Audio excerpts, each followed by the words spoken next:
Hello students, Maheshwari पाठशाला में आपका स्वागत है। अब हम पढ़ रहे हैं बाल राम कथा में चैप्टर 4 जो हमारी सीरीज में है, तो अब उसे पढ़ेंगे। बड़ी ही मार्मिक कथा है अब, क्योंकि अब भगवान राम जो है कहाँ जा रहे हैं, वन की ओर जा रहे हैं। चलिए, कोप भवन के घटनाक्रम की जानकारी बाहर किसी को नहीं थी, यानी कोप भवन में क्या घट रहा है राजमहल में किसी को कुछ नहीं पता।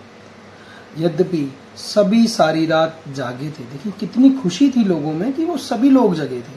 केकई अपनी जिद पर अड़ी हुई, राजा दशरथ उन्हें समझाते हुए, नगर वासी राज्याभिषेक की तैयारी करते हुए, गुरु वशिष्ठ की आंखों में भी नींद नहीं थी। आखिर राम का अभिषेक था।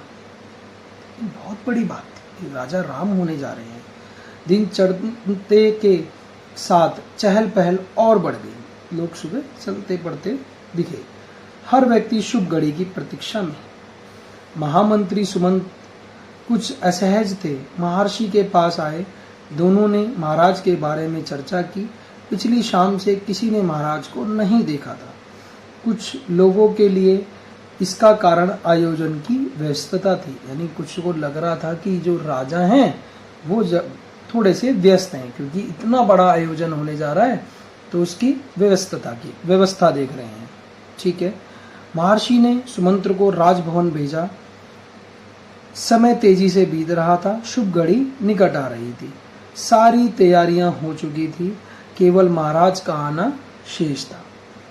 सुमंत्र तत्काल राजभवन पहुंचे। केकई के महल की सीढ़ियां चढ़ते हुए सुमंत्र को एक अनजान डर ने घेर लिया। अंदर पहुंचे, देखा कि महाराज पलंग पर पड़े हैं, बीमार। राजा राम के वियोग में देखें, अब वो क्या हो गए, धीरे धीरे बीमार। दीनहीन सुमंत्र पर का मन भांपते हुए केकई ने कहा, चिंता की कोई बात नहीं है मंत्रीवर। महाराज राज्याभिषेक के उत्साह में रात भर जागे हैं। वे बाहर निकलने से पूर्व राम से बात करना चाहते हैं। कैसी बात? सुमंत्र ने पूछा। मैं नहीं जानती, अपने मन की बात वे राम को ही बताएंगे। आप उन्हें बुला लाइए। उन्होंने कहा कि ये जो बात है ये इनकी है, और ये किससे बात करना चाहते हैं? राम से। और कहा कि आप राम को बुला लाइए। दशरथ ने बहुक्षीण स्वर में राम को बुलाने की आज्ञा दी। सुमंत्र के मन में कई तरह की आशंकाएं थी, पर वे उन्हें टालते रहे। राम के निवास के बाहर भारी भीड़ थी। लक्ष्मण भी वहीं थे। भवन को सजाया गया था। उसकी चमक दमक देखने योग्य थी। सुमंत्र को देखकर कोलाहल बढ़ गया। लोगों के लिए यह एक संकेत था राज्याभिषेक के लिए राम को आमंत्रित करने का। सुमंत्र ने कहा, राजकुमार, महाराज ने आपको बुलाया है, आप मेरे साथ चलें। उन्होंने कहा कि आप मेरे साथ चलें, महाराज ने आपको बुलाया है। कुछ ही पल में राम वहां पहुंच गए। लक्ष्मण साथ थे। दोनों भाई विस्मित थे। वे राजसी वस्त्रों में थे, सजे धजे। राजसी वस्त्र मतलब राजा बनने वाले हैं तो भाई वस्त्र भी उसी तरीके के पहने जाएंगे। लोग जय जयकार करने लगे, पुष्प वर्षा होने लगी। राजकुमार समझ नहीं पा रहे थे कि महाराज ने उन्हें अचानक क्यों बुलाया। लोग समझ रहे थे कि राम राज्याभिषेक के लिए जा रहे हैं। महल में पहुंचकर राम ने पिता को प्रणाम किया, फिर माता केकई को। राम को देखते ही राजा दशरथ बेसुध हो गए, यानी अपना होश खो बैठे। उनके मुंह से एक हल्की सी आवाज निकली, राम। क्या निकला? राम। उन्हें होश आया, तब भी वे कुछ बोल नहीं सके। थोड़ी देर तक चुप्पी रही, असहज सन्नाटा।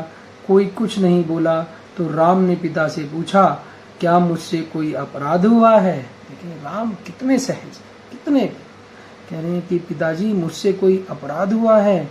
कोई कुछ बोलता क्यों नहीं? आप ही बताइए माते। अपनी माता केकई से उन्होंने बोला, महाराज दशरथ ने मुझे एक बार 2 वरदान दिए थे। मैंने कल रात वहीं दोनों वर मांगे, जिससे वे पीछे हट रहे हैं।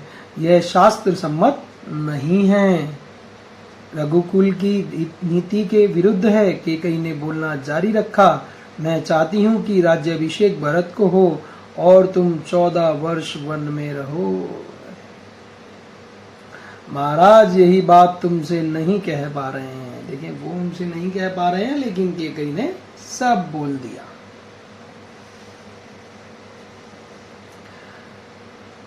राम संयंत रहे। उन्होंने दृढ़ता से कहा, पिता का वचन अवश्य पूरा करूंगा। भरत को राजगद्दी दी जाए, मैं आज ही वन चला जाऊंगा। राम की शांत और सदी हुई वाणी सुनकर कैकई के चेहरे पर प्रसन्नता छा गई। उनकी मनोकामना पूर्ण हुई। राजा दशरथ चुप सब कुछ देख रहे थे, स्पंदहीन। कैकई की ओर देखते हुए उनके मुंह से बस एक शब्द निकला, धिक्कार। क्या निकला? धिक्कार। कैकई के महल से निकलकर राम सीधे अपनी माँ के पास गए। उन्होंने माता कौशल्या को कैकई भवन का विवरण दिया और अपना निर्णय सुनाया। राम वन जाएंगे। कौशल्या यह सुनकर सुध खो बैठी। लाजमी कि भाई वन जाने का मतलब ही क्या है। कौशल्या यह सुनकर सुध खो बैठी। लक्ष्मण अब तक शांत थे, पर क्रोध से भरे हुए। राम ने समझाया और उनसे वन जाने की तैयारी के लिए कहा। कौशल्या का मन था कि राम को रोक लें, वन ना जाने दे, राजगद्दी छोड़ दें, पर वह अयोध्या में रहें। राजगद्दी तो छोड़ दें, लेकिन वो कहाँ रहें? अयोध्या में ही रहें। क्या दिक्कत है? ठीक है, कहाँ रहें? अयोध्या में ही रहें। उन्होंने कहा, पुत्र यह राजाज्ञा अनुचित है, उसे मानने की आवश्यकता नहीं है।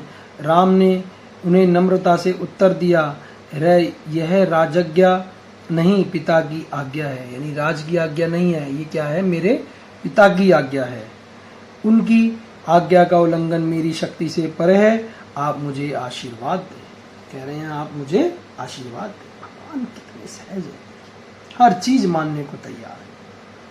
पिता ने कहा कि आपको कहाँ जाना है? वनवास के लिए जाना है 14 वर्ष के लिए, और उनकी आज्ञा को मान करके बिल्कुल तैयार हो गए जाने के लिए। और देखिए ना कि सब कुछ छोड़कर, जिसको राज्याभिषेक मिलने वाला हो और वो कहाँ? अब जंगलों की ओर जा रहा है, बिल्कुल तैयार।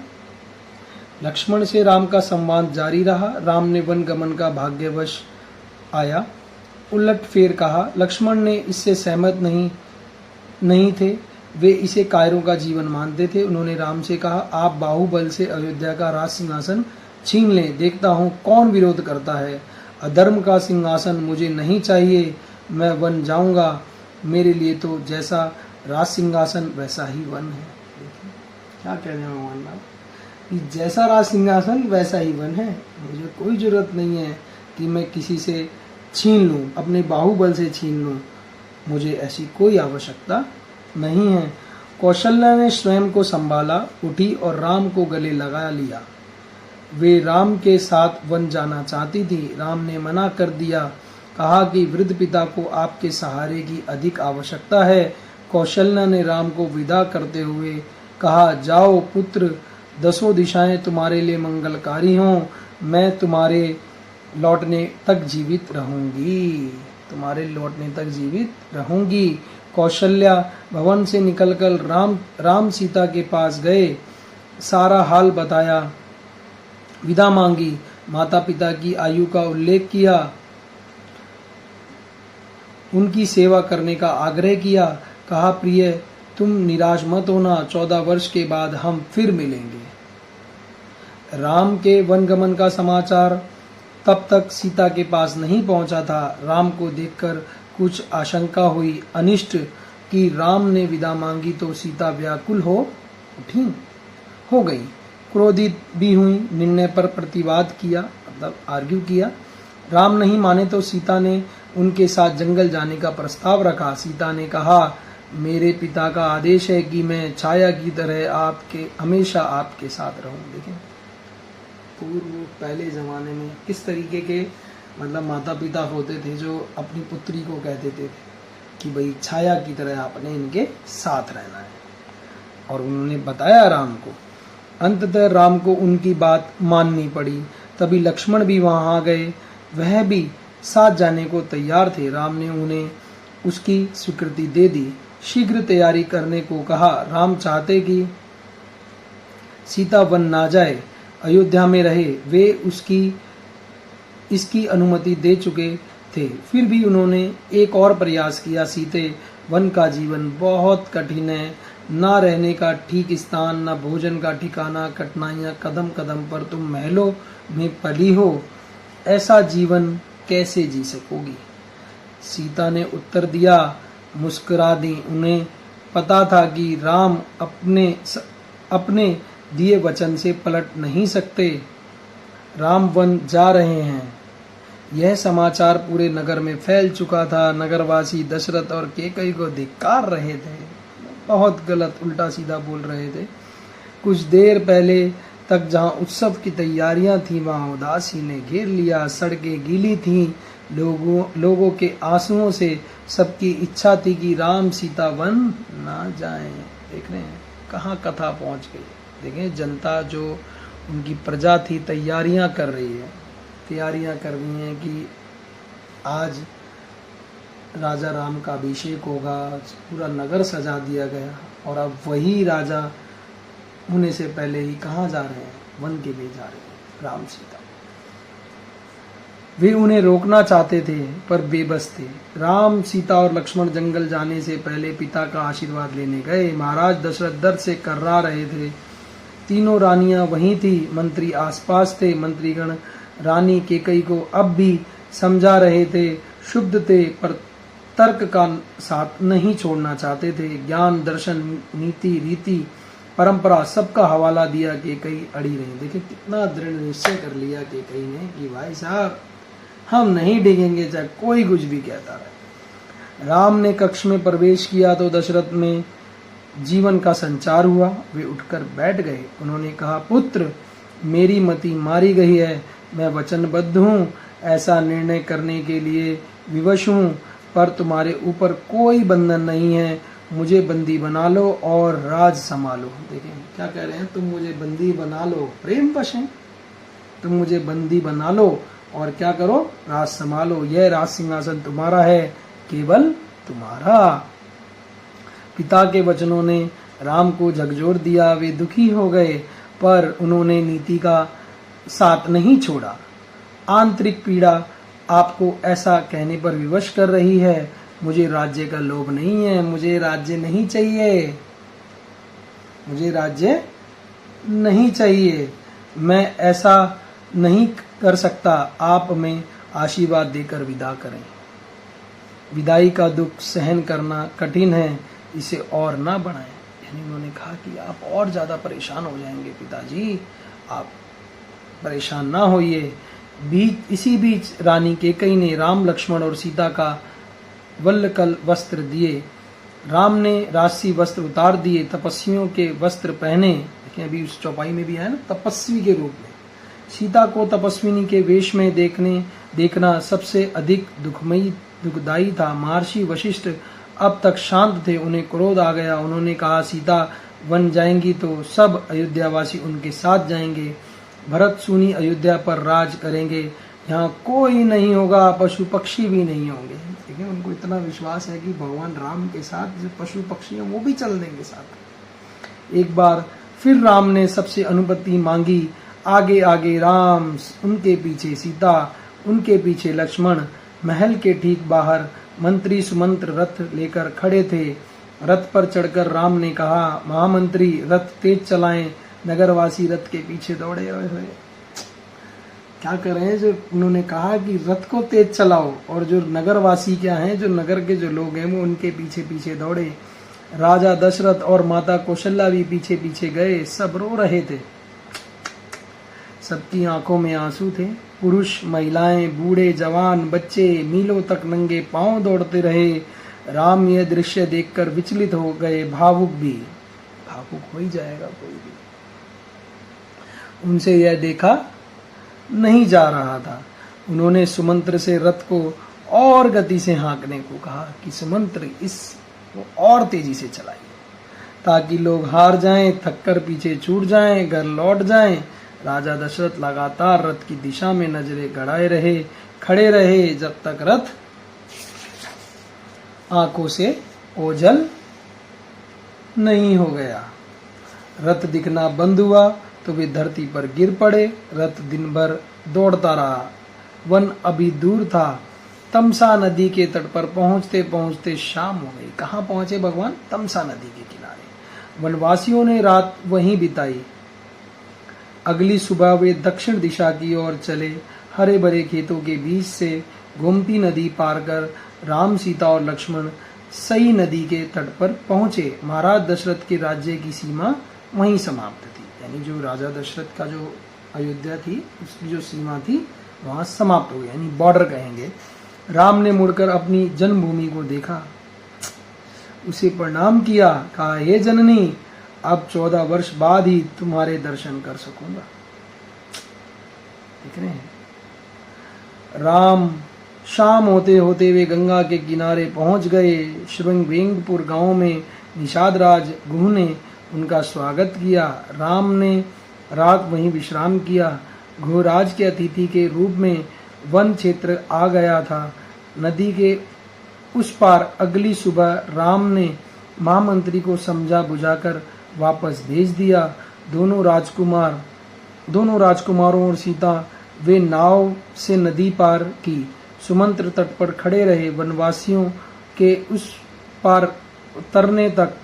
उसके बाद वे अयोध्या लौट गए। सुमंत्र का खाली रथ अयोध्या पहुंचा तो लोगों ने उसे घेर लिया। वे राम के बारे में जानना चाहते थे। सुमंत्र बिना कुछ बोले सीधे राजभवन गए। राजा दशरथ कौशल्य भवन में थे। बेचैन सुमंत्र की प्रतीक्षा में उन्होंने कहा, महामंत्री, राम कहाँ हैं? सीता कैसी हैं? लक्ष्मण का क्या समाचार है? वे कहाँ रहते हैं? क्या खाते हैं? सुमंत्र की आंखों में आंसू थे।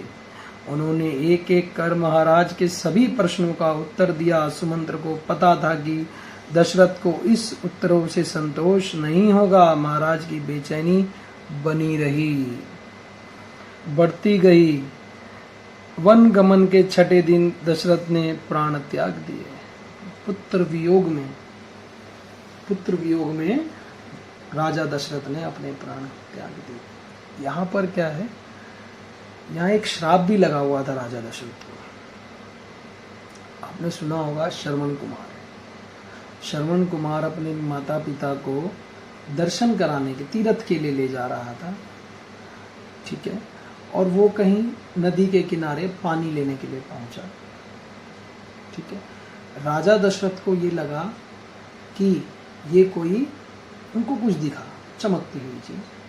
राजा दशरथ को लगा कोई पशु या पक्षी जानवर है कोई जो पानी पीने आया है।